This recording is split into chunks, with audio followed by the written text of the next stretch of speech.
اعوذ باللہ من الشیطان الرجیم بسم اللہ الرحمن الرحیم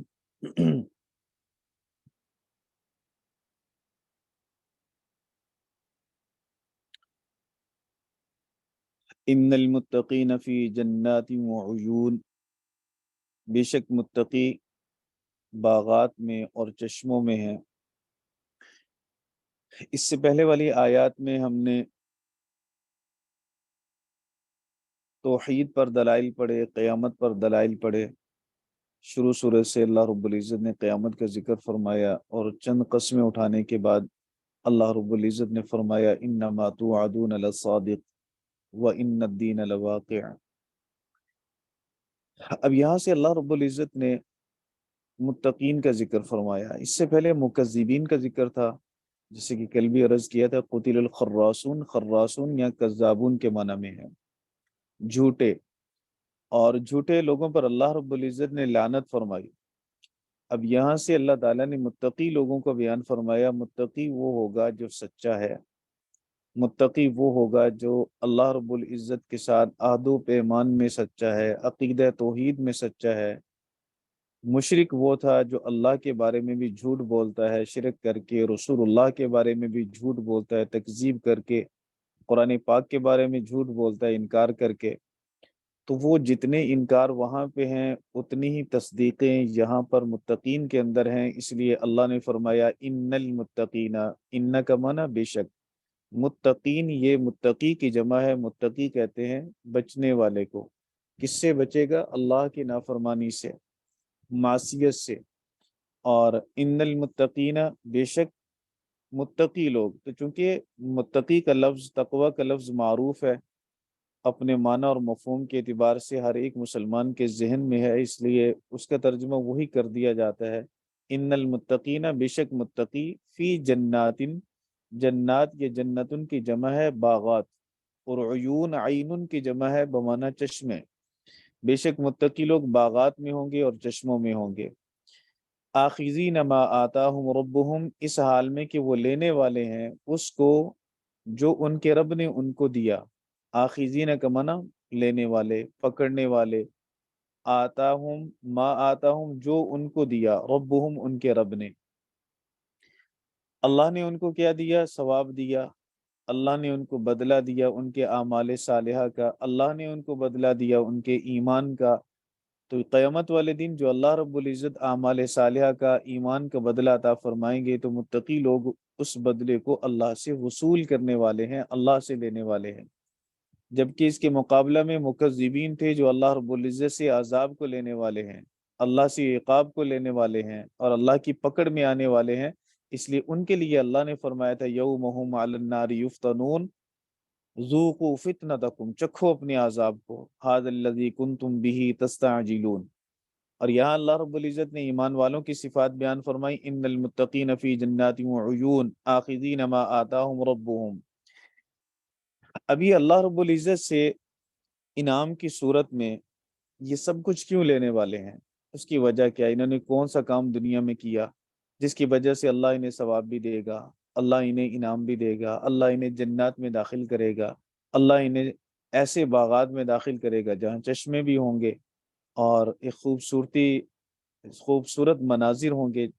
دنیا اللہ تعالیٰ نے بنائی اور اس دنیا کے اندر اللہ تعالیٰ نے ایسے مناظر رکھے کہ دنیا گھومنے والا، سیاحت کرنے والا انسان ایک متعجب ہو جاتا ہے، ششدر رہ جاتا ہے، حیران ہو جاتا ہے ان مناظر کو دیکھ کر، جبکہ اس دنیا کی وقت اور حیثیت اللہ کے ہاں کچھ بھی نہیں ہے۔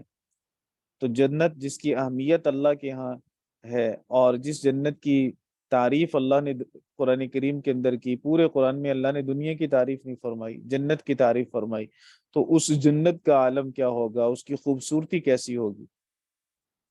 اب یہ کیوں ملے گی؟ تو اللہ نے فرمایا انہم کانوا قبل ذالک محسنین، اس وجہ سے کہ وہ اس سے پہلے محسن تھے، نیکی کرنے والے تھے۔ انا ویسے بے شک کے معنی میں بھی آتا ہے، لیکن حروف مشبہ بالفعل میں سے انا کبھی تعلیل کا معنی بھی دیتا ہے۔ تعلیل کا معنی علت بیان کرنا، جیسے میں نے ترجمہ یوں کیا کہ اس وجہ سے کہ بے شک وہ کانو تھے قبل ذالک، اس سے پہلے، اس سے پہلے، کس سے پہلے؟ دخول جنت سے، کیونکہ ابھی دخول جنت کا ذکر ہوا۔ تو دخول جنت سے پہلے وہ کیا تھے؟ محسنین، نیکیاں کرنے والے تھے۔ دیکھیں، نیکیاں کرنے والے کو اللہ نے محسن فرمایا، احسان سے ہے محسن۔ احسان کس کو کہتے ہیں؟ آپ نے ایک حدیث معروف ہے، سنی ہوگی، حدیث جبرائیل، جس میں سید الملائکہ سیدنا جبرائیل نے نبی پاک صلی اللہ علیہ وسلم سے سوال کیا تھا کہ مل احسان، یا رسول اللہ احسان کیا ہے؟ تو حضور سید دو عالم صلی اللہ علیہ وسلم نے اس کے جواب میں بات ارشاد فرمائی تھی کہ احسان یہ ہے کہ تو اللہ کی عبادت ایسے کرے جیسے تو اللہ کو دیکھ رہا ہے، یا تو اللہ کی عبادت یوں کرے کہ اللہ تجھے دیکھ رہا ہے۔ تو دو میں سے کوئی ایک کیفیت اگر پیدا ہو جائے تو وہ بندہ محسن کہلاتا ہے، تو وہ صفت احسان کے ساتھ اللہ کی عبادت کر رہا ہے۔ تو اللہ نے پہلی بات یہ بھی ارشاد فرمائی، انہم کانوا قبل ذالک محسنین، بے شک وہ اس سے پہلے احسان کرنے والے تھے، نیکی اخلاص کے ساتھ کرنے والے تھے۔ اس لیے کہ جب آپ کے دل میں یہ تصور ہوگا کہ میں نماز پڑھ رہا ہوں اور تصور یہ ہے کہ میں اللہ کو دیکھ رہا ہوں، تو یہ بڑا اعلیٰ درجہ ہے۔ اور اگر آپ کا تصور یہ ہے کہ میں نماز میں اللہ مجھے دیکھ رہا ہے، میں نیکی کر رہا ہوں، میرا رب مجھے دیکھ رہا ہے، تو یہ بھی بڑا اعلیٰ تصور ہے، لیکن پہلے کی بنسبت ذرا اس کا درجہ کم ہے۔ تو اللہ رب العزت نے فرمایا کہ لیکن ان دونوں صورتوں کے اندر انسان کے دل میں اخلاص ہوگا، اس لیے اللہ نے فرمایا انہم کانوا قبل ذالک محسنین، بے شک وہ اس سے پہلے صفتی اخلاص کے ساتھ اللہ کی عبادت کرنے والے تھے۔ اب یہ عبادت کہاں کو ہوگی؟ دنیا میں عبادت ہوگی تو اس کا بدلہ جنت میں ملے گا۔ تو جنت میں جانے کے لیے اللہ رب العزت نے پہلی بات یہ ارشاد فرمائی کہ وہ دنیا میں نیکیاں کرنے والے ہیں، اور نیکیاں بھی اخلاص کے ساتھ کرنے والے ہیں، اس لیے کہ اگر نیکی ہو اخلاص نہ ہو تو وہ نیکی اللہ کو قبول نہیں ہوتی۔ انما الاعمال بالنیات، اعمال کا مدار نیت پر ہے، نیت اللہ کے لیے ہوگی تو اللہ سے اجر ملے گا، اور اگر نیت اللہ کے لیے نہ ہوئی تو عمل دیکھنے میں جتنا بھی حسین و جمیل ہو، خوبصورت ہو، جس کے لیے کیا جائے گا اسی سے اس کا بدلہ لینے کے لیے کہا جائے گا کہ اسی سے بدلہ لو جس کے لیے عمل کیا تھا۔ تو اللہ رب العزت نے پہلی بات یہ ارشاد فرمائی۔ پھر دوسری بات فرمائی کانوا قلیلاً، وہ تھے، قلیلاً کا معنی تھوڑے سے، من اللیل، من کا معنی سے، اور اللیل کا معنی رات، تو وہ رات کے تھوڑے سے حصے میں ما یہجعون، یہجعون ہجو سے ہے، ہا جیم واو عین، یہ اس کا مصدر ہے ہجوع، اس کا معنی ہوتا ہے رات کے وقت بیدار ہونا۔ تو آیت کا ترجمہ یہ ہوگا کہ وہ رات کے وقت تھوڑا سا بیدار ہوتے ہیں، تھوڑا سا وہ جاگتے بھی ہیں۔ کانوا قلیلا من اللیل ما یہجعون، وہ رات میں سے تھوڑا سا حصہ ہے جس میں وہ سوتے ہیں۔ ایک ترجمہ اس کا یوں بھی کیا گیا، اگر ماں کو موصولہ بنایا جائے، کہ وہ رات کے تھوڑے سے حصے میں سوتے ہیں، زیادہ حصہ وہ رات کا جاگتے ہیں اور اللہ کے رب العزت کے سامنے مناجات کرتے ہیں۔ وبالاسحار، اور سحری کے وقت، ہم یستغفرون، وہ توبہ کو طلب کرتے ہیں۔ تو اللہ رب العزت نے یہ صفات بیان فرمائی ان لوگوں کی جو متقی ہیں، جو جنت میں داخل ہوں گے۔ پہلی صفت نیکیوں میں اخلاص ہے، دوسری صفت رات کے آخری پہر میں، رات کے ایک حصے میں وہ اللہ رب العزت کے سامنے عبادت کے لیے قیام کرتے ہیں، یا ایھا المزمل قم اللیل الا قلیلا۔ تو اللہ نے فرمایا کہ اے مزمل، اے چادر اوڑھنے والے اٹھیے، کمبل اوڑھنے والے اٹھیے، اور اللہ رب العزت کے سامنے قیام کیجئے رات کے تھوڑے سے حصے میں۔ اور تیسری صفت یہ بیان فرمائی کہ وہ سحری کے وقت میں استغفار کرتے ہیں، رات کے آخری پہر کو، جس وقت ہم رمضان المبارک کے اندر سحری کرتے ہیں، بابرکت وقت ہے۔ اللہ رب العزت اس وقت کے بارے میں فرماتا ہے کہ اللہ متوجہ ہوتا ہے خاص طور پر اپنے بندوں کی طرف۔ احادیث مبارکہ میں ہے، نبی کریم صلی اللہ علیہ وسلم نے فرمایا کہ اللہ پہلے آسمان پر نزول کرتا ہے، اللہ نزول سے پاک ہے، کیونکہ نزول وہ کرتے ہیں جس کا جسم ہو۔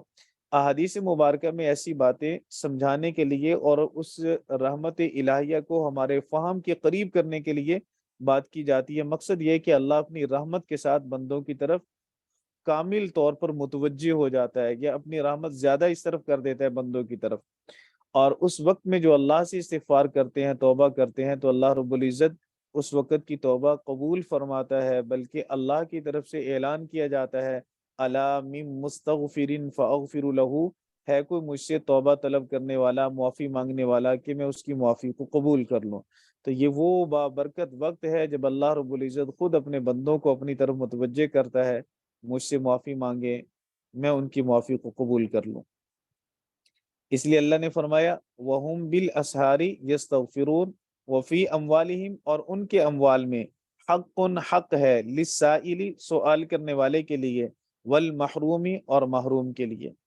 اب سائل میں اور محروم میں کیا فرق ہے؟ سائل کا معنی سوال کرنے والا، مانگنے والا۔ ایک بندہ حاجت مند ہے، ضرورت مند ہے، تو وہ پھر دوسرے سے مانگتا ہے، تو اس مانگنے والے کو دینا چاہیے۔ نبی کریم صلی اللہ علیہ وسلم نے سیدنا معاذ رضی اللہ تعالیٰ عنہ کو چند وصیتیں فرمائی تھیں، ان میں سے ایک وصیت آپ نے یہ فرمائی، اذا سألت فاسأل اللہ، اے معاذ جب بھی سوال کرنا اللہ سے کرنا، اللہ کے علاوہ کسی سے نہ مانگنا۔ وَإِذَا اسْتَعَنْتَ فَاسْتَعِنْ بِاللَّهِ، اے معاذ جب بھی مدد مانگنا اللہ ہی سے مانگنا، اللہ کے سوا کسی سے مدد نہ مانگنا۔ اس لیے محققین علماء کرام فرماتے ہیں کہ اگر کسی کے پاس ایک وقت کا بھی کھانا موجود ہو تو اس کے لیے سوال کرنا شرعاً جائز نہیں ہے، حرام ہے، کسی سے نہ مانگے۔ تب مانگ سکتا ہے جب اس کو بھوک کی وجہ سے اپنی موت نظر آ رہی ہو، تو پھر اس کے لیے سوال کرنا جائز ہے۔ اب ہمارے حالات کیسے ہیں، اور ہمارے ہاں تو اب یہ گدا گری اور مانگنا یہ تو ایک پیشہ بن چکا ہے۔ تو حق للسائل، سائل وہ ہے جو ہے تو محتاج، ضرورت مند ہے، لیکن ضرورت مند ہونے کے ساتھ وہ کسی صاحب مال سے، صاحب ثروت سے وہ مانگ بھی لیتا ہے کہ مجھے کچھ نہ کچھ دے دیجیے۔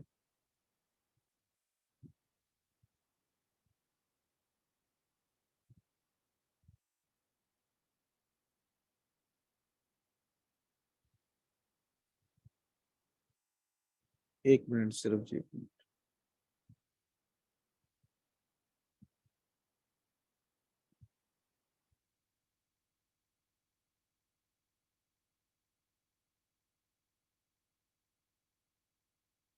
اچھا جی۔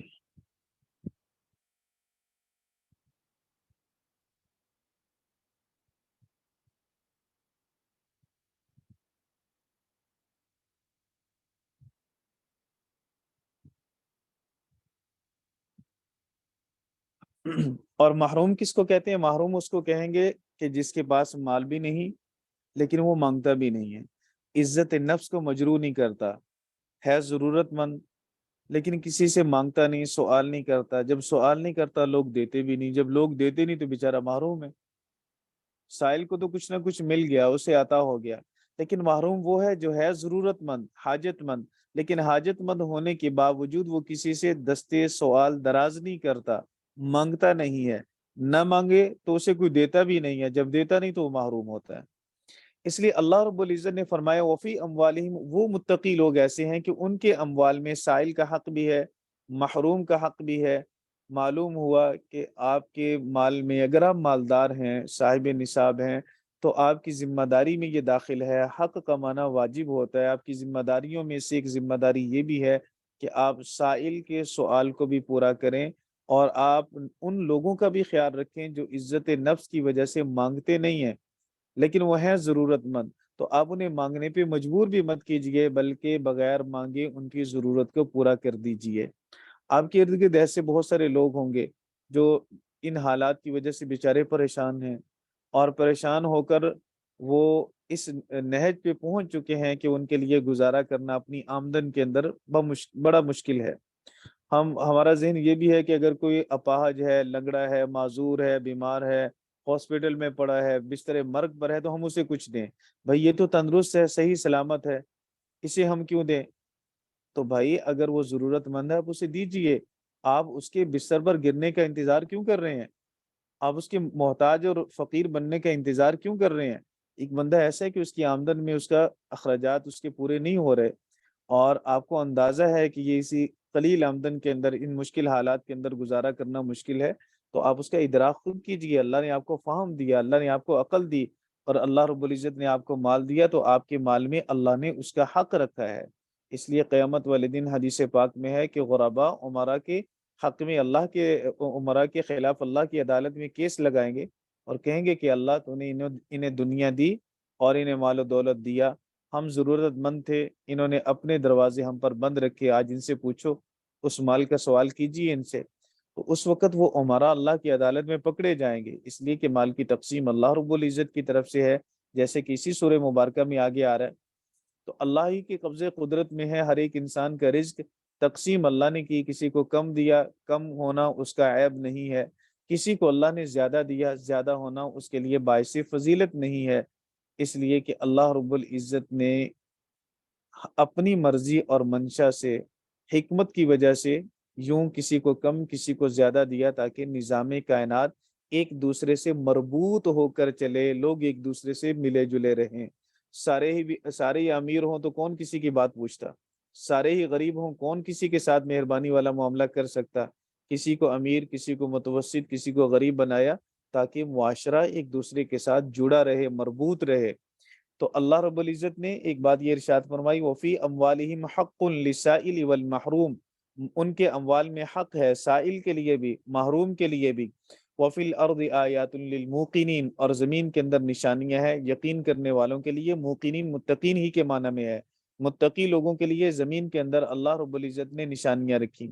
وفی انفسکم، اور تمہاری اپنی جانوں کے اندر بھی کچھ دلائل وہ ہیں جو ہم نظریں اٹھاتے ہیں اور ہمیں نظر آتے ہیں، اور دلائل اگرچہ ہر طرف چار طرف ہی پھیلے ہوئے ہیں، اللہ رب العزت کی قدرت کے مناظر میں سے ہر ایک منظر اللہ کے وجود پر اور اللہ کی وحدانیت پر دلیل ہے، لیکن اللہ نے یہاں زمین کا ذکر کیا اس لیے کہ زمین ہمارے قریب بھی ہے، زمین کے ساتھ ہمارا تعلق بھی بڑا گہرا ہے، ہمارے کھانے کی چیزیں بھی یہیں سے نکلتی ہیں، اور ہم نے مر کر اسی زمین کے اندر جانا ہے۔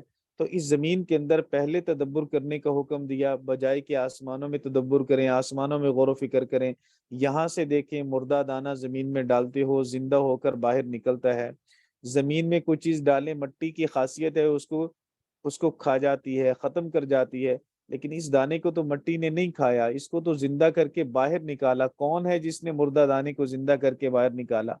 کون ہے جس نے ایک ہی طرح کی زمین کے اندر مختلف طرح کے دانے ڈالے آپ نے، اور زمین ایک ہے، پانی ایک لگا، دھوپ اور چھاؤں کا ماحول ایک ہی طرح کا اس پہ گزرا، لیکن اس کے باوجود پھلوں کی رنگت بھی الگ الگ ہے، دانوں کے سائز، اقسام، شیپ سب کچھ الگ الگ ہے، ذائقے اور تاثیر الگ الگ ہے۔ یہی زمین ہے، ایک جگہ سے پانی نکالے میٹھا، دوسری جگہ سے کھارا، تیسری جگہ سے کڑوا، پانی کی تاثیر مختلف ہے۔ اسی زمین کے اندر پیٹرول بھی ہے، اسی زمین کے اندر دیگر معدنیات بھی ہے۔ تو یہ اللہ رب العزت نے اتنے خزانے چھپائے زمین میں، اور ہر ایک نکلنے والی چیز انسان کے لیے مفید ہے اور انسان کی ضرورت کی ہے۔ کس ذات نے یہ خزانے چھپائے؟ کبھی ان چیزوں کے اندر ہم تدبر کریں، غور و فکر کریں، تو اللہ رب العزت نے ہمیں اسی تدبر اور غور و فکر کی اس آیت مبارکہ میں دعوت دی، اور فرمائے وَفِي الْأَرْضِ، زمین میں آیات نشانیاں ہیں، للموقنین، یقین کرنے والوں کے لیے، وفی انفسکم، اور ان کی اپنی ذات کے اندر بھی ہیں، زمین سے بھی زیادہ قریب آپ کا وجود ہے۔ دیکھیے اپنے ہاتھوں کو، پاؤں کو، اپنے دل کو، اپنے جگر اور معدہ کو، اپنے گردوں کو، ان اعضاء پہ غور و فکر کیجئے، کیسا خوبصورت اللہ نے نظام بنایا، کیسے خون سارے جسم کے اندر گردش کرتا ہے، ایک ایک اعضاء کی ویلیو کیا ہے، قدر کیا ہے، ان سے پوچھئے جن سے یہ اعضاء چھن جاتے ہیں۔ تو اللہ رب العزت نے ہمیں یہ وجود، ایک چھوٹی سی کائنات دی ہے ہر ایک انسان کو، اس کائنات میں غور کیجئے اور پھر اپنے رب کو سمجھیے۔ کیا کوئی اس جدت والی سائنس کے دور میں کوئی ایسا انسان ہے جو اللہ رب العزت نے جیسا جسم بنایا ویسا جسم بنا دے؟ ایک عضو خراب ہو جائے جو ہمیں اللہ سے مفت میں ملا، اور سالہ سال سے ہم اس سے فائدہ اٹھا رہے ہیں، اگر وہ خراب ہو جائے تو ہم جانتے ہیں کہ اس پہ لاکھوں روپے لگا کر بھی اس جیسا نہیں بن سکتا، پھر بھی ہمیں اس میں تکلیف محسوس ہوگی، پھر بھی ہم ویسی ضرورت اور سہولت والی زندگی گزار نہیں سکتے جیسی ہم اس سے پہلے گزار رہے تھے۔ تو اللہ رب العزت کے اس نظام کو سمجھیے، اپنی جان کے اندر غور کر کے، کوئی چیز خود بخود نہیں بنی، ہر ایک چیز کا خالق اللہ ہے۔ تو اللہ نے فرمایا وفی انفسکم، اپنی جان کے اندر بھی غور کیجئے، افلا تبصرون، غور کیوں نہیں کرتے ہو، تدبر کیوں نہیں کرتے ہو، دیکھتے کیوں نہیں ہو؟ تمہیں بصیرت سے کام لینا چاہیے، اس بصیرت کو کام میں کیوں نہیں لاتے ہو؟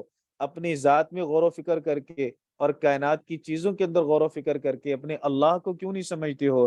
جب غور و فکر کرو گے اللہ کی طاقت، اللہ کی قدرت کی کرشمے تمہیں نظر آئیں گے، اور پھر تمہاری عقل اس بات پر مجبور کرے گی، تمہارا ضمیر تمہیں اندر سے جھجوڑے گا کہ اس اللہ کی طاقت کو تسلیم کر کے اس کے آگے سرنگوں ہونا چاہیے، اور سرنگوں ہو کر صرف اسی کے آگے جھکنا چاہیے، کسی اور کے آگے جھکنا نہیں چاہیے۔ تو ایک تو اللہ رب العزت نے اس آیت مبارکہ میں ہمیں دعوت فکر دی، پھر اللہ نے فرمایا وَفِي السَّمَاءِ رِزْقُكُمْ، آسمانوں میں تمہارا رزق ہے۔ آسمانوں میں تمہارا رزق ہونے کے ایک مطلب تو یہ کہ آسمان سے بارش برستی ہے، اور بارش کے برسنے میں تمہارا رزق ہے۔ دوسرا معنی جو زیادہ تر مفسرین کرام نے فرمایا کہ یہاں سما بلندی کے معنی میں ہے، اور مراد اس سے لوح محفوظ ہے، کہ اس لوح محفوظ کے اندر اللہ نے تمہارا رزق رکھا ہے، اور ہر ایک کے رزق کو اللہ نے لوح محفوظ میں لکھا، لہٰذا کسی کا امیر ہونا اس کی قابلیت کی وجہ سے نہیں ہے، کسی کا غریب ہونا اس وجہ سے نہیں کہ وہ عیب دار ہے اور اس کے اندر یہ خامی اور کمزوری ہے۔ تقسیم رزق اللہ رب العزت کی طرف سے ہے، اس لیے ہر ایک کو اس تقسیم پہ راضی رہنا چاہیے، اللہ کا شکر ادا کرتے رہنا چاہیے۔ وَفِي السَّمَاءِ رِزْقُكُمْ، آسمانوں میں یعنی لوح محفوظ میں تمہارا رزق ہے، وَمَا تُوعَدُونَ، اور وہ جس کا تم وعدہ کیے گئے ہو۔ کس چیز کا ہم وعدہ کیے گئے؟ ہم سے وعدہ کیا گیا تم اچھے اعمال کرو گے تمہیں ثواب ملے گا، کوئی برے اعمال کرے گا اس پہ اس کو سزا ملے گی، اس کی پکڑ ہوگی، کوئی کفر و شرک پہ مرتا ہے ابدی جہنم ہے، ایمان پہ مرے گا تو اسے جنت ملے گی۔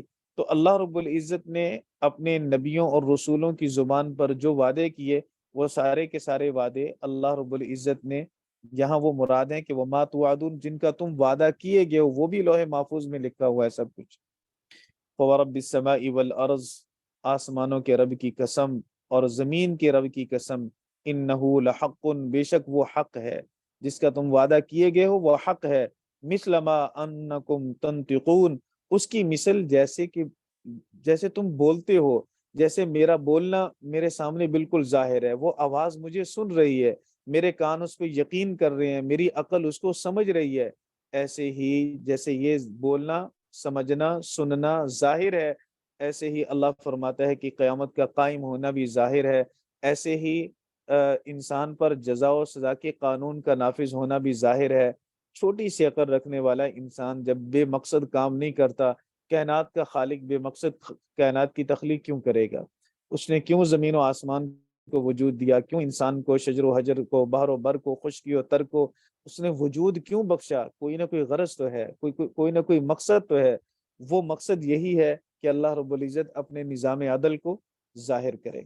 تو اللہ رب العزت نے عدل کو یہاں ظاہر فرمانے کے لیے، ظہور، اس صفت کے ظہور کے لیے اللہ نے پھر قیامت کا دن رکھا۔ اب اس میں اللہ کا فضل بھی ہوگا، اللہ کی طرف سے عدل بھی ہوگا، کسی انسان پر ظلم و زیادتی نہیں کی جائے گی۔ اس لیے اللہ رب العزت نے فرمایا فَوَرَبِّ السَّمَاءِ وَالْأَرْضِ، اور آسمانوں اور زمینوں کے رب کی قسم، انہو لحق، بے شک وہ حق ہے۔ یہ بات میں نے پہلے بھی عرض کی تھی، سورت کے شروع میں بھی شاید عرض کی، اس سے پہلے بھی عرض کی کہ قسم بعد والے مضمون کی دلیل بنتی ہے۔ اللہ نے زمین و آسمان کی قسم اٹھائی تو یہ زمین و آسمان کی قسم اٹھانے میں بھی اللہ کی حکمت ہے، اور وہ حکمت یہ ہے کہ یہ وقوع قیامت پر دلیل ہے۔ انسان سوچے سمجھے، زمین کی خاصیات میں غور کرے، پھر آسمان کی خاصیات اور آسمان کے اس سارے نظام کے اندر تدبر کرے، تو اسے بات سمجھ میں آ جائے کہ جس رب نے اتنی بڑی زمین اور اتنا بڑا آسمان، اور آسمان میں زمین سے کئی سو گنا بڑے سیارے اللہ نے یوں مدار کے اندر گردش کرنے پہ لگا دیے، کیا وہ 5 6 7 فٹ کا انسان دوبارہ زمین سے پیدا نہیں کر سکے گا؟ یقیناً اس کے لیے پیدا کرنا آسان ہے، سہل ہے، اس کی قدرت کے کچھ بھی خلاف نہیں ہے۔ اس لیے انسان کو اس پہ غور و فکر کرنا چاہیے۔ محققین کرام نے ایک نقطہ یہ بھی بڑا خوبصورت لکھا کہ اللہ نے یہاں زمین و آسمان کی قسم اٹھائی اور پھر فرمایا انہ لحق، بے شک وہ قیامت اور قیامت کے دن کیے جانے والے وعدے وہ سارے حق ہیں۔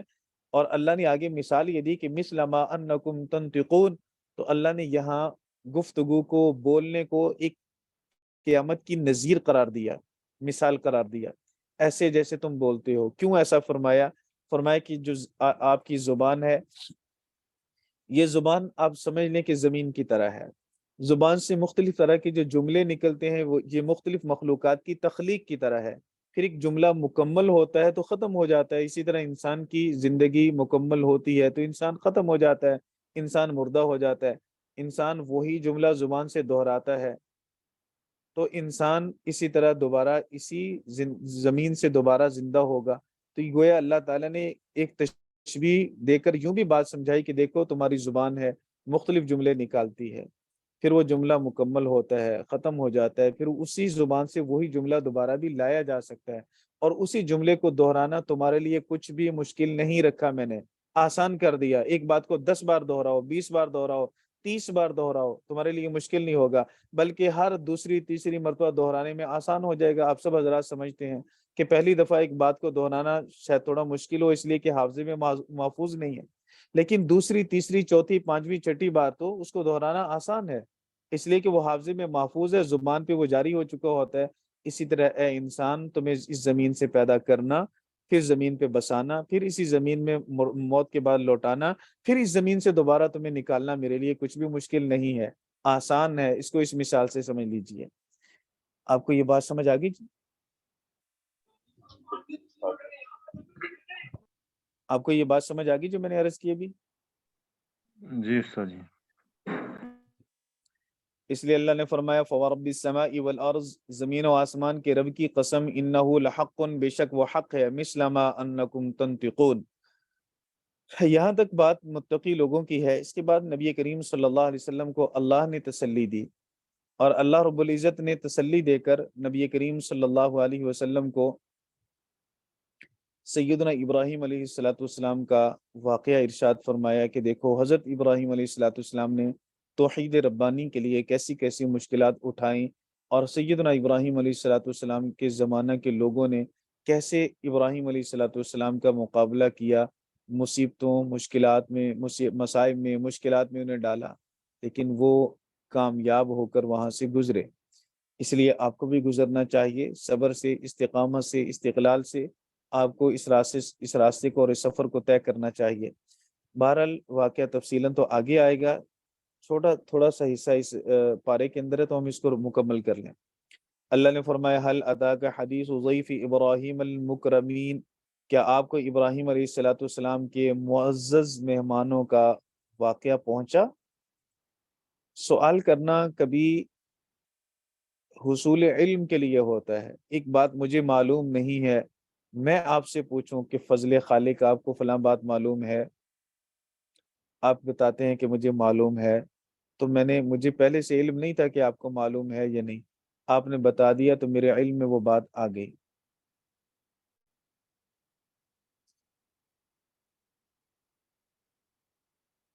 دوسری صورت یہ ہوتی ہے کہ کبھی سوال کسی کو شوق دلانے کے لیے کیا جاتا ہے، کسی کے جذبات کو، کسی کی توجہ کو ابھارنے کے لیے، اپنی طرف مبذول کرنے کے لیے سوال کیا جاتا ہے.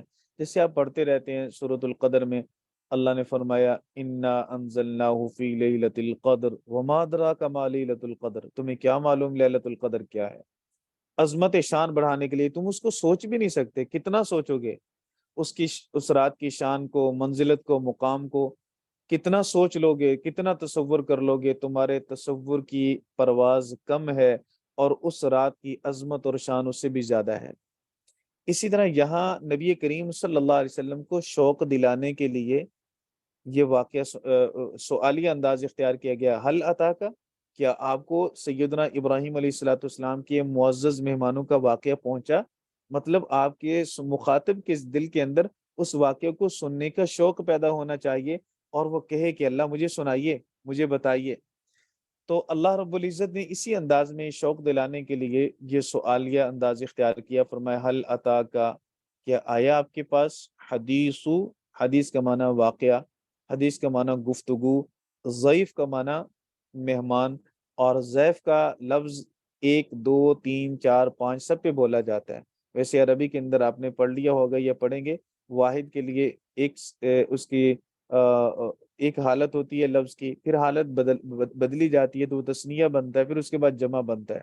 تو یہ ضیف کا لفظ واحد، تثنیہ، جمع تینوں کے لیے آتا ہے. تو حل اتاک حدیث ضیف ابراہیم، ابراہیم کا معنی ہے بزرگی والا، اور سیدنا ابراہیم علیہ السلام جد الانبیاء ہیں، بڑے عظیم الشان نبی ہیں. مکرمین، مکرم کا معنی ہوتا ہے عزت، معزز. عزت والا، جسے عزت دے دی گئی ہو۔ تو اللہ رب العزت نے فرمایا حل اتاک حدیث ضیف ابراہیم المکرمین، کیا ابراہیم علیہ الصلوۃ والسلام کے معزز مہمانوں کا واقعہ آپ کو پہنچا؟ اس دخلوا علیہ، جب وہ ابراہیم علیہ الصلوۃ والسلام پر داخل ہوئے، یعنی ابراہیم علیہ الصلوۃ والسلام پر آئے، سیدنا ابراہیم علیہ الصلوۃ والسلام کے پاس جب وہ آئے، فقالوا سلاما، تو انہوں نے کہا سلام۔ یہ سلام منصوب ہے اور اس کے شروع میں ایک فعل محذوف ہوگا، نسلم علیک سلامن، ہم آپ پر سلام کرتے ہیں۔ نسلم علیک سلامن، آپ نے پڑھا ہے کہ مفعول بھی منصوب ہوتا ہے، اور منصوب جب ہوگا تو لازمی طور پر اس کے شروع میں ایک ناصب ہوگا جو اس کو نصب دینے والا ہوگا۔ تو ناصب ہم یہاں نکالیں گے نسلم علیک سلامن۔ ابراہیم علیہ الصلوۃ والسلام کے پاس جب ملائکہ آئے، مہمان آئے، فرشتے آئے، جن کی تعداد مفسرین کرام نے لکھی ہے 10، یہ 10 تھے یا 12 تھے یا 13 تھے، اور ان میں ایک سید الملائکہ سیدنا جبرائیل علیہ الصلوۃ والسلام بھی تھے۔ یہ انسانی شکل میں حضرت ابراہیم علیہ الصلوۃ والسلام کے پاس آئے۔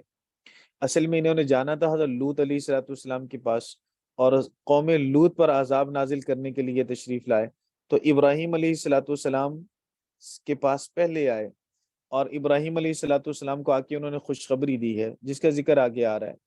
تو ابراہیم علیہ الصلوۃ والسلام کو پہلے انہوں نے سلام کیا۔ معلوم ہوا کہ ملاقات کرتے وقت سب سے پہلے گفتگو کا آغاز ہمیشہ السلام علیکم سے کرنا چاہیے، ملائکہ کی سنت ہے، ملائکہ کی بھی سنت ہے، انبیاء کی بھی سنت ہے۔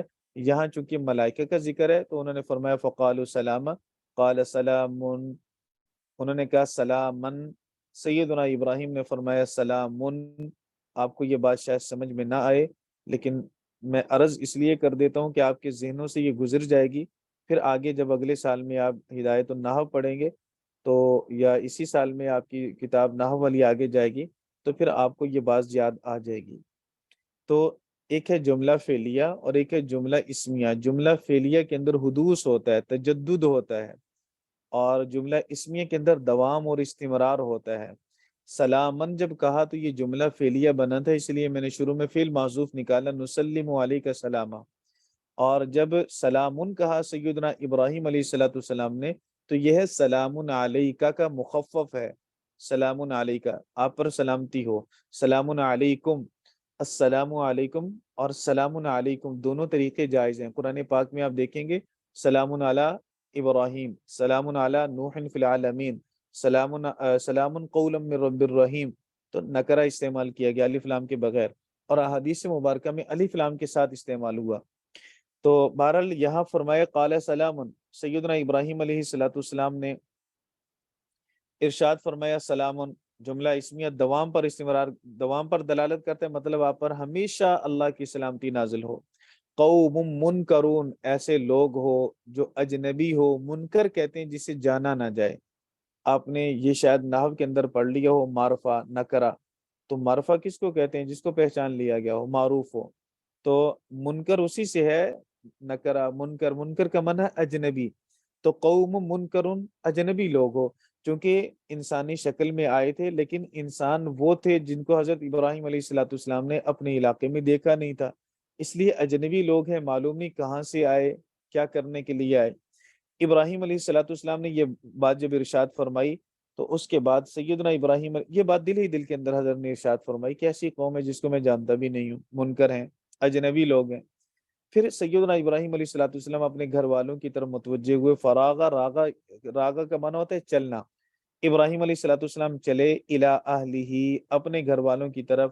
مفسرین کرام، آپ عربی تفسیریں دیکھیں گے تو یہاں ایک لفظ موصوف لکھا ہوگا، فراغ الی اہلہ سرا، مخفی طور پر اپنے گھر والوں کی طرف چلے۔ تو ادب سکھایا سیدنا ابراہیم نے کہ جب مہمان آ جائے، اگرچہ آپ اسے جانتے نہیں، آپ کا تعلق اور رشتہ داری اس کے ساتھ نہیں، لیکن ایک بہترین انسان ہونے کے ناطے تقاضا یہ ہے کہ آپ ان کے لیے مہمان نوازی کا انتظام کریں۔ پھر مہمان نوازی کا جب انتظام کریں تو وہ سرن کریں، مخفی طور پر کریں۔ ہمارے آپ طور پر آپ سب حضرات ہی جانتے ہیں کہ جب کوئی مہمان آ جائے تو ہم پوچھتے ہیں اس سے، بھائی ٹھنڈا لوگے یا گرم لوگے؟ بھائی مہمان سے یہ پوچھنے کی کیا ضرورت ہے؟ جو اس وقت حالات کا تقاضا ہے، ماحول کا تقاضا ہے، اس کے مطابق پیش کر دیجئے، یا جو آپ کے پاس موجود ہے وہ دے دیجئے۔ گرمی ہے تو لازمی بات ہے اس وقت ٹھنڈا مشروب ہی ہوگا، اور سردی ہے تو لازمی بات ہے چائے کی طلب عام طور پر انسان کو زیادہ ہوتی ہے۔ تو جو چیز آپ کے پاس موجود ہے وہ پیش کر دیجئے، بجائے اس کے کہ آپ اسے سوال کریں۔ سیدنا ابراہیم علیہ الصلوۃ والسلام فراغ الی اہلہ، چلے گئے اپنے گھر والوں کی طرف مخفی طور پر۔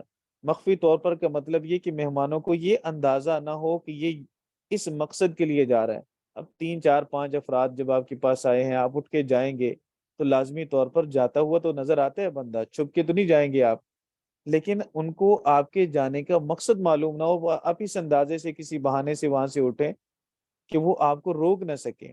مہمان عام طور پر ایسا بھی کرتے ہیں کہ جب ہم کہتے ہیں کہ میں آپ کے لیے فلاں چیز لے کے آتا ہوں، کہتے ہیں نہیں بھی بیٹھ جاؤ، مجھے ضرورت نہیں ہے اس چیز کی، میں کھانا کھا کے آیا ہوں، مجھے پانی کی طلب نہیں ہے۔ تو سیدنا ابراہیم علیہ الصلوۃ والسلام نے یہ ادب سکھایا کہ مہمان بھلے اجنبی ہوں، آپ کی قرابت، رشتہ داری، دوستی، تعلق، واسطہ نہیں ہے، تب بھی آپ ان کی مہمان نوازی کیجئے، لیکن مہمان نوازی کرنے کا ادب اور سلیقہ یہ ہے کہ آپ انہیں بتائیے مت، بلکہ آپ خاموشی سے جائیے اور ان کے لیے کچھ نہ کچھ لے آئیے۔ تو یہی کام سیدنا ابراہیم علیہ الصلوۃ والسلام نے کیا۔ فراغ الی اہلہ فجاء بعجل، عجل کہتے ہیں بچڑے کو، سمین کا معنی بھنا ہوا، ایک بھنا ہوا بچڑا لے کر آگے۔ اب دیکھیں کہ سیدنا ابراہیم علیہ الصلوۃ والسلام نے کیسا پرتکلف کھانا پیش کیا۔ ایک تو گئے خاموشی سے، پھر آئے اجلت کے ساتھ، اس لیے مفسرین کرام فرماتے ہیں کہ سیدنا ابراہیم علیہ الصلوۃ والسلام کے اس مبارک عمل سے ایک بات تو ہمیں یہ معلوم ہوئی، جو میں نے پہلا ادب عرض کر دیا کہ بغیر بتائے، بغیر پوچھے چلے جانا چاہیے۔ دوسرا ادب یہ کہ جو آپ کے پاس گھر میں موجود ہو آپ وہ سب سے پہلے آگے رکھ دیں، انتظار نہ کروائیں۔ آپ مہمان بھوکا ہے اور آپ کہتے ہیں جی بازار سے کھانا لینے گئے ہیں، بیچارہ گھنٹہ وہ اسی کے انتظار میں ہے۔ تو جو گھر میں ٹھنڈا پانی موجود ہے، کوئی اور چیز کھانے کی موجود ہے، تو مشروب کوئی خاص نہیں بھی ہے تو عام مشروب جو موجود ہے وہی دے دیجئے، کچھ نہ کچھ پیش کر دیجئے۔ حضرت ابراہیم علیہ الصلوۃ والسلام کی ایک سنت مبارکہ یہ ہے۔ دوسرا یہ کہ پرتکلف کھانا بھی دینا چاہیے۔ یہ پرتکلف کھانا ہے، فجا بعجل سمین، بھنا ہوا بچڑا لے کر آئے، مہنگی چیز ہے، قیمتی چیز ہے، اور پرتکلف کھانے میں آتا ہے۔ تو سنت مبارکہ بھی یہ ہے کہ اگر آپ کے پاس مہمان آئے تو پہلے دن تو پرتکلف کھانا کھلانا چاہیے، پھر دوسرے تیسرے دن اس تکلف میں کچھ کمی آ سکتی ہے، لیکن پہلے دن کھانا پرتکلف ہونا چاہیے۔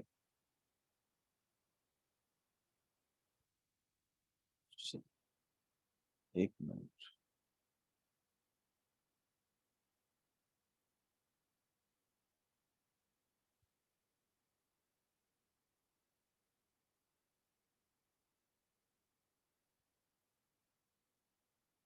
دوسری بات یہ کہ فقربہ الیہم، سیدنا ابراہیم علیہ الصلوۃ والسلام نے اس کھانے کو ان کے قریب کیا۔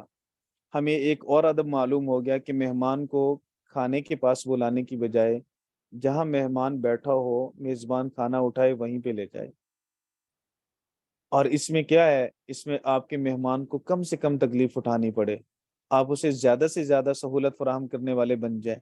تو سیدنا ابراہیم علیہ الصلوۃ والسلام نے یہ کام بھی کیا۔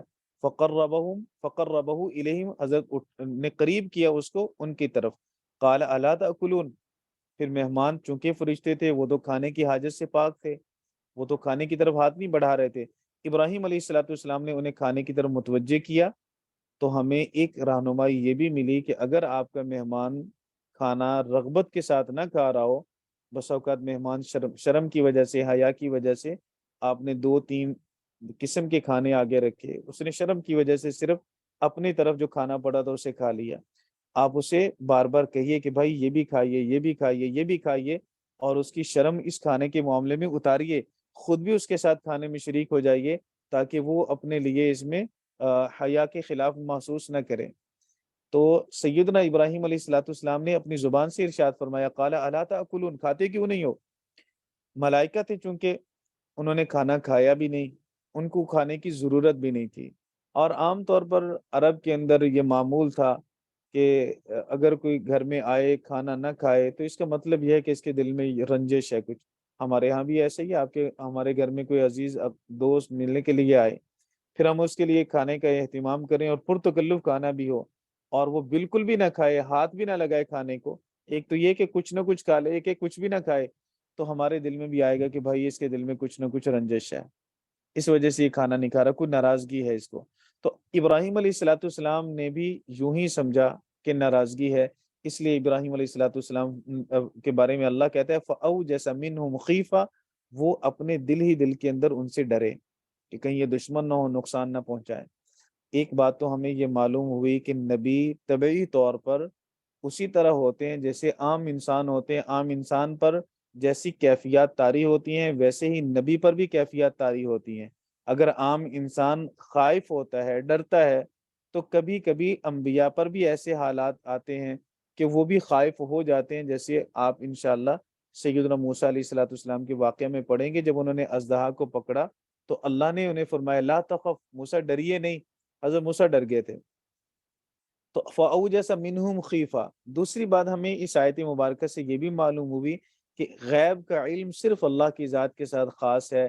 سیدنا ابراہیم نبی ہیں، نبی ہی نہیں جد الانبیاء ہیں، صرف جد الانبیاء ہی نہیں بلکہ اولو العزم پیغمبروں میں ان کا نام ہے، بڑے بڑے عظیم الشان رسولوں کے اندر، نبیوں کے اندر ان کا شمار ہے، لیکن انہیں معلوم نہیں کہ میرے سامنے بیٹھے یہ مٹی کے بنے انسان ہے یا نور سے بنی ہوئی مخلوق ہے۔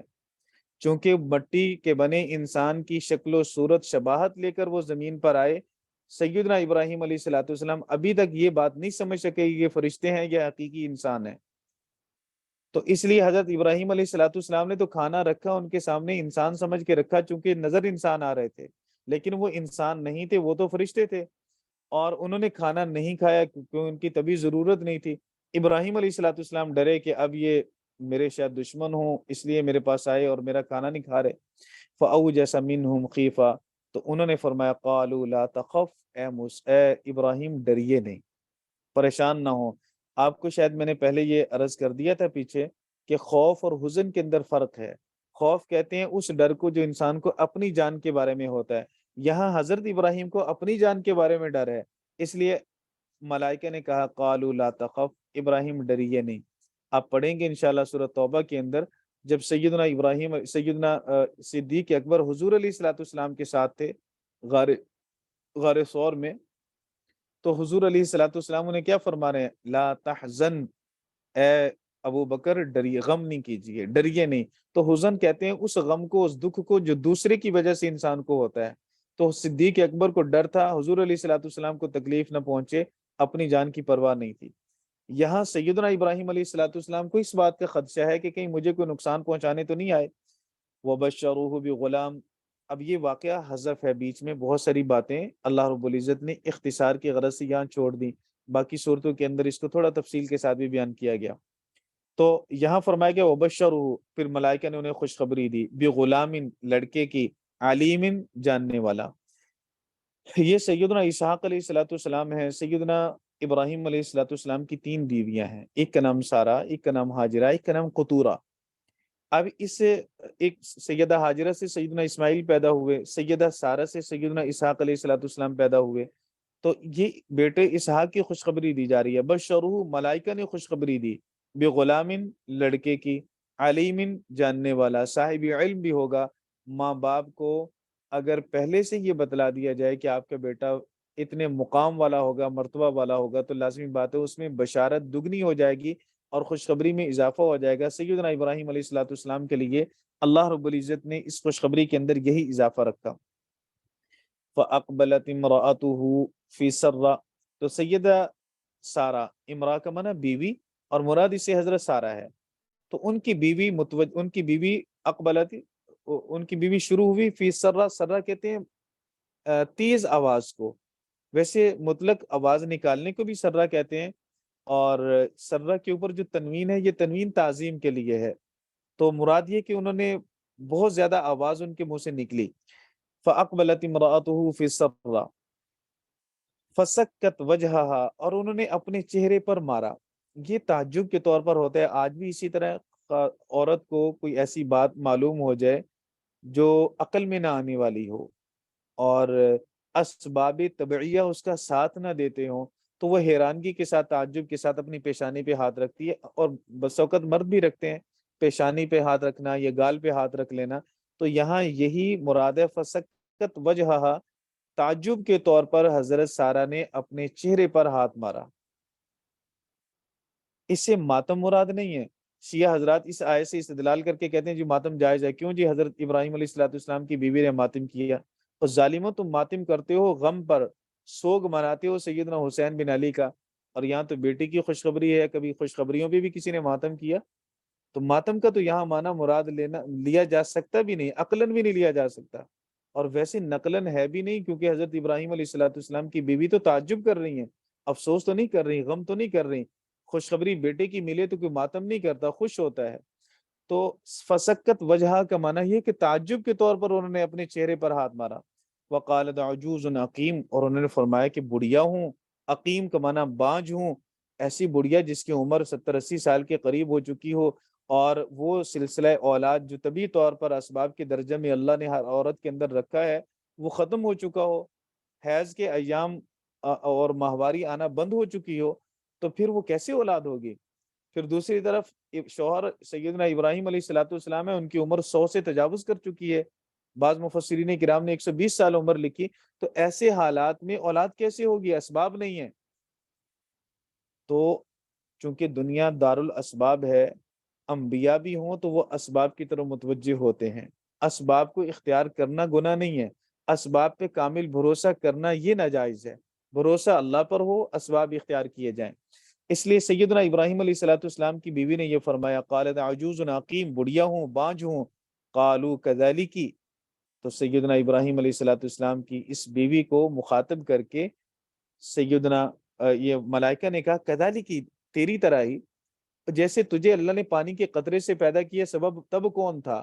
مردہ پانی سے زندہ انسان پیدا کرنے کا کون سا سبب ہے سوائے اللہ کے امر سے؟ اسی طرح اللہ رب العزت اس عمر کے حصے کے اندر بھی اولاد دے گا، سبب نہیں ہے تو کیا ہوا؟ سبب کا انسان محتاج ہے، اللہ محتاج نہیں ہے۔ اس لیے فرمایا قال ربک، تیرا رب، انہ هو الحکیم العلیم، اس عمر کے حصے میں اللہ اولاد کیوں دے گا؟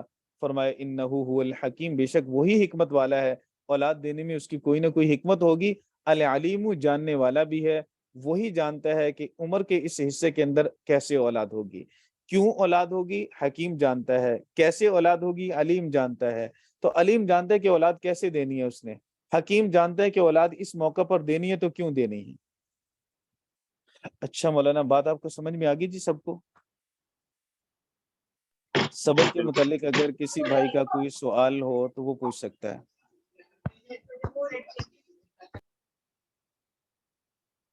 سبق کے متعلق اگر کسی بھائی کا سوال ہو تو پوچھ لیں۔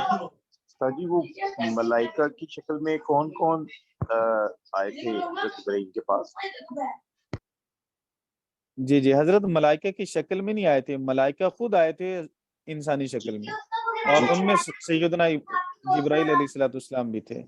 جی جی۔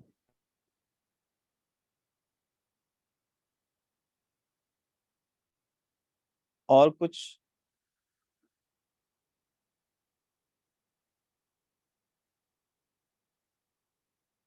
حضرت اور کچھ پوچھنا ہو تو؟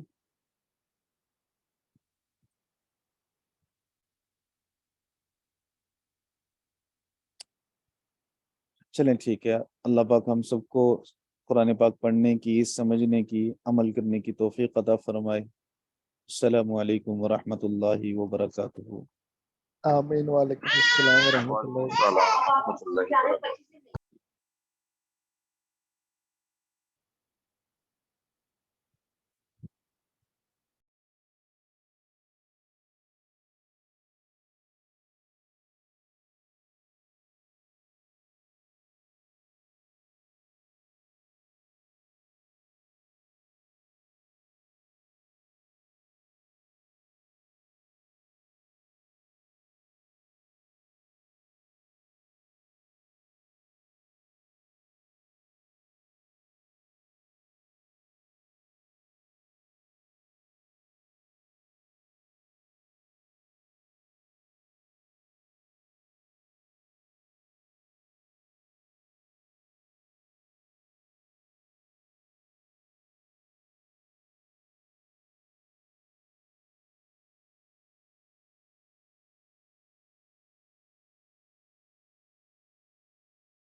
السلام علیکم ورحمۃ اللہ وبرکاتہ۔ وعلیکم السلام ورحمۃ اللہ وبرکاتہ۔ وعلیکم السلام ورحمۃ اللہ وبرکاتہ۔ جی بھی سنائیے کوئی ایک ساتھی حدیث۔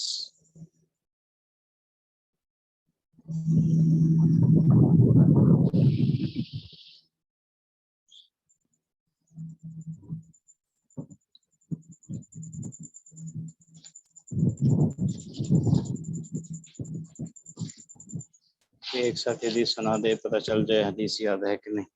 بسم اللہ الرحمن الرحیم۔ الکبائر الا شراک باللہ وحقوق الوالدین۔ کا ترجمہ یہ تھا کہ الکبائر گناہ بڑا ہے، شرک کر الا شراک باللہ اللہ کے ساتھ شرک کرنا، والدین کی نافرمانی کرنا، اور کسی کو وقت النفس کسی کی جان کو قتل کرنا، بغیر کسی حق کے قتل کرنا، اور الجمین الغموس اور جھوٹی قسم کا۔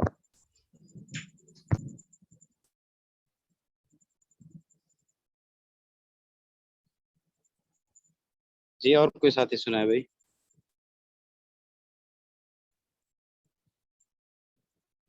کوئی اور ساتھی سنائے بھائی۔ بسم اللہ الرحمن الرحیم۔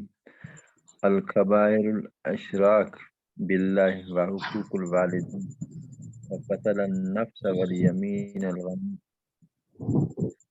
کبائر الاشراک یعنی بڑے گناہ کے ساتھ شرک کرنا اور والدین کی نافرمانی کرنا اور کسی جان کو ناحق قتل کرنا، والیمین الغموس جی اور جھوٹی قسم کھانا۔ جھوٹی قسم کھانا، یہ سارے یعنی بڑے گناہ ہیں، کبائر گناہ ہیں، کبیر گناہ کبیرے ہیں۔ جی اور کوئی ساتھی بھائی۔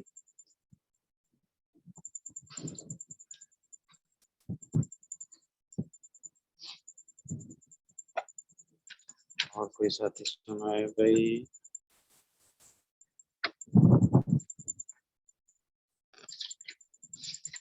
چلو آگے پڑھ لیتے ہیں۔ نحمدہ ونصلی علی رسولہ الکریم، اما بعد۔ البر حسن الخلق والاسم ما حاک فی صدرک وکرہت ان یطلع علیہ الناس۔ البر حسن الخلق والاسم ما حاک فی صدرک وکرہت ان یطلع علیہ الناس۔ البر حسن الخلق والاثم ما حاک فی صدرک وکرہت ان یطلع علیہ الناس۔ اس کی جو عبارت ہے نا، حدیث کی عبارت بھی صحیح طرح یاد کیا کریں۔ ہم اس میں بعض حضرات نے جو عبارت پڑھی ہے کچھ اس میں غلطیاں ہیں، کوشش کیا کریں عبارت صحیح طریقے سے یاد ہو۔ یہ حدیث کے الفاظ ہیں، اس کی عبارت زبر زیر پیش کی اگر غلطی ہو جائے تو پھر معنی تبدیل ہو جاتا ہے، اس لیے کوشش کیا کریں عبارت صحیح طریقے سے پڑھا کریں۔ پھر تو میں پھر پڑھ لیتا ہوں۔ البر حسن الخلق والاثم ما حاک فی صدرک وکرہت ان یطلع علیہ الناس۔ البر کا معنی ہے نیکی، حسن کا معنی اچھی، خلق کا معنی اخلاق، عادت بھی اس کا معنی ہوتا ہے، طبیعت، سیرت۔ اسم کا معنی گناہ، ما موصولہ ہو گیا۔ حاکہ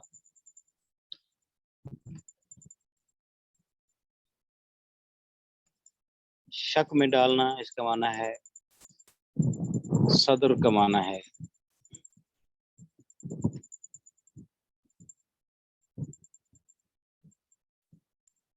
انسان کا جو سینہ ہے، ابھری ہوئی جو جگہ ہے اس کو سینہ، اس کو صدر کہتے ہیں۔ ہر چیز کی اوپر والے حصے کو، ہر چیز کے اوپر والے حصے کو جو سامنے سے ہو، سامنے والے کے اوپر والے حصے کو صدر کہا جاتا ہے۔ اسی طرح کریتا کا معنی ناپسند، کریتا یہ واحد مذکر فعل ماضی معلوم مخاطب کا صیغہ ہے، اس کا معنی ناپسند چیز، جس بندے کو پسند نہیں ہے اس پر لفظ کریتا کا بولا جاتا ہے۔ ان کا معنی ان ناسبہ ہے، اس کا معنی ہوتا ہے یہ طالع کا معنی ہے مطلع ہونا، کسی کو اطلاع حاصل ہو جانا، کسی کو کسی چیز کے بارے میں علم ہو جانا۔ دیکھیے ترجمہ پر، البر حسن الخلق، نیکی اچھے اخلاق ہیں، یعنی نیکی اچھے اخلاق کا نام ہے، نیکی اچھے اخلاق کا نام ہے۔ والاثم ما حاک، اور گناہ وہ ہے، ما کا معنی وہ صلح ہو، اور گناہ وہ ہے جو کھٹکے تیرے دل میں، ما حاک والاثم ما، گناہ وہ ہے حاک جو کھٹکے فی صدر، تیرے دل، سینہ بول کر دل مراد ہے، محا کا گناہ وہ ہے جو کھٹکے تیرے دل میں، وہ کریتا اور تو پسند نہ کرے، یہ کہ مطلع ہو جا اس پر لوگ اس کو بنا،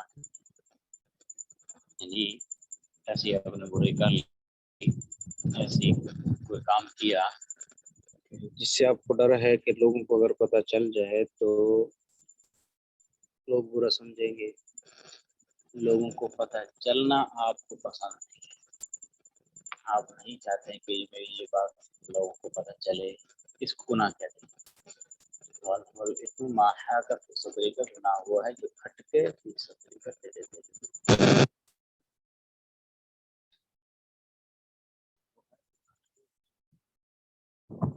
کریتا اور پسند نہ کرے تو اس بات کو کہ مطلع ہو جائیں اس پر لوگ، ترجمہ دیکھ لیجیے، البر حسن الخلق والاثم ما حاک فی صدرک وکرہت ان یطلع علیہ الناس،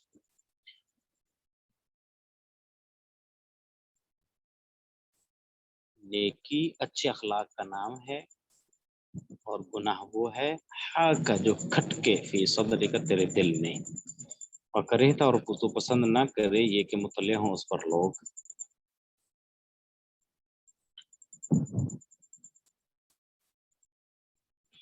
یہ حدیث پاک کا ترجمہ ہے۔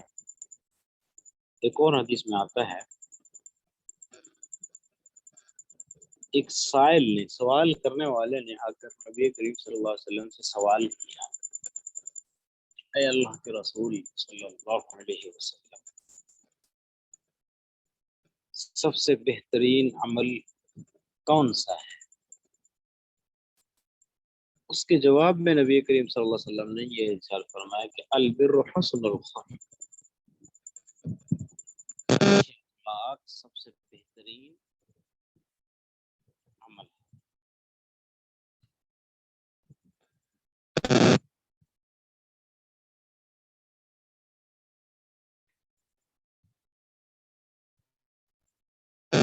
اور کسی بات میں تو کیوں ارشاد کرتا ہے لوگوں کو خطاب کرتے ہوئے، اے لوگوں،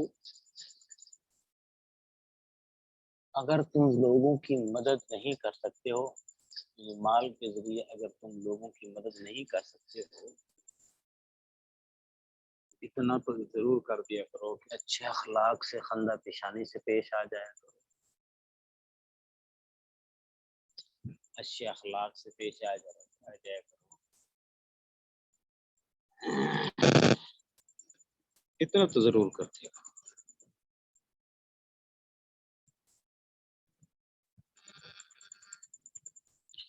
یہ تو اچھے اخلاق کے بارے میں فرمایا، اور آگے گناہ کے بارے میں کیا فرمایا؟ کہ انسان ایسا کام کرے جس سے اس کا دل مطمئن نہ ہو، اس کو گناہ کہتے ہیں۔ دل میں کھٹکا ضرور ہوتا ہے.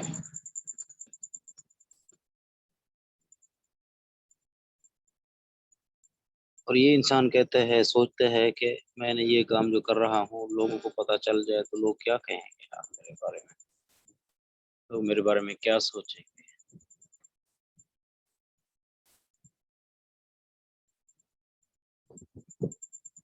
جب یہ چیز انسان سوچتا ہے کہ لوگ میرے بارے میں کیا سوچیں گے، اگر یہ گناہ کر لیے، کام کر لیا تو لوگ کیا کہیں گے، تو اس سے بہتر ہے کہ وہ کام ہی چھوڑ دیں، بندہ اس کام کے قریب ہی نہ جائے.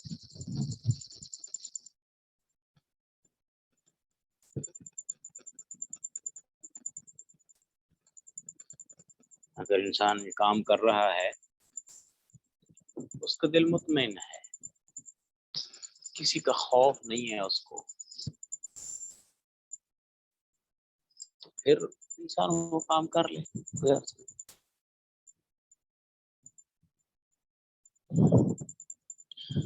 دیکھیے دوبارہ پھر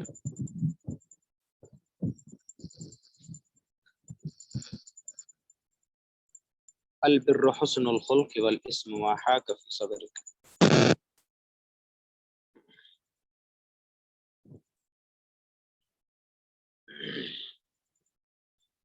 نیکی اچھے اخلاق ہیں، والاسم ما حاک فی صدرک، گناہ وہ ہے جو کھٹکے تیرے دل میں.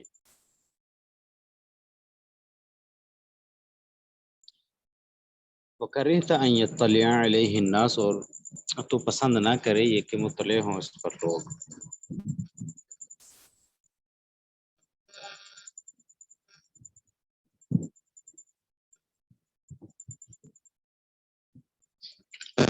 اس کا ترجمہ آ جائے گا بھی.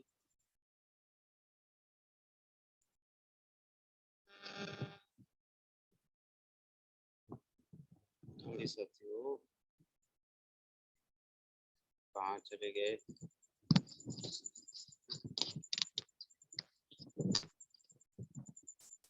سو گئے سارے؟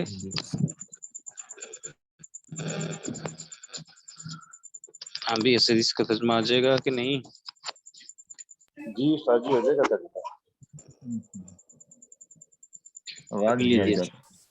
اگلے ہاں، آواز نہیں آ رہی؟ جی جی تاریخ آ رہی نہیں ہے. آ رہی.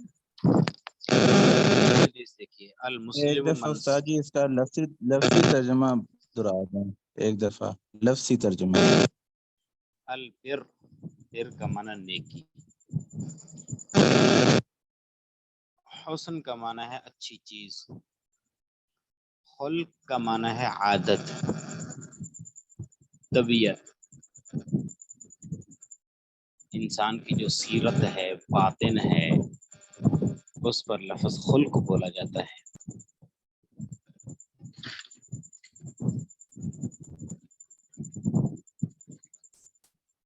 الاسم وہ کا معنی اور ہو گیا، اسم کا معنی گناہ. ما یہ اسماء موصولہ میں سے ہے، میں نے آپ کو بتایا تھا یہ غیر ذوی العقول کے لیے آتا ہے، اور یہ ایو شیء کے معنی میں ہے، اس کا معنی وہ چیز. حاکا کا معنی ہے کھٹکنا، کھٹکنا کسی چیز کا. یہ اس طرح شک بھی آتا ہے، شک کرنا. اچھا، شک میں ڈال دینا، یہ حاکا کا معنی ہے. فی کا معنی میں ہو گیا، صدر کا معنی ہر وہ چیز جس کے سامنے کے اوپر والا حصہ جو ابھرا ہوا ہوتا ہے اس کو صدر کہا جاتا ہے. اس سے مراد سینہ ہے، اور سینہ بول کر دل مراد لیا ہے. وہ کا معنی اور ہوگی، کریہتا کا معنی ناپسند چیز. کریہتا جو کہ مخاطب کے صیغہ ہے، اس کا معنی ہے کہ جس کو تو ناپسند سمجھتا ہے. ان کا معنی ہو گیا یہ، یطلع کا معنی ہے مطلع ہونا،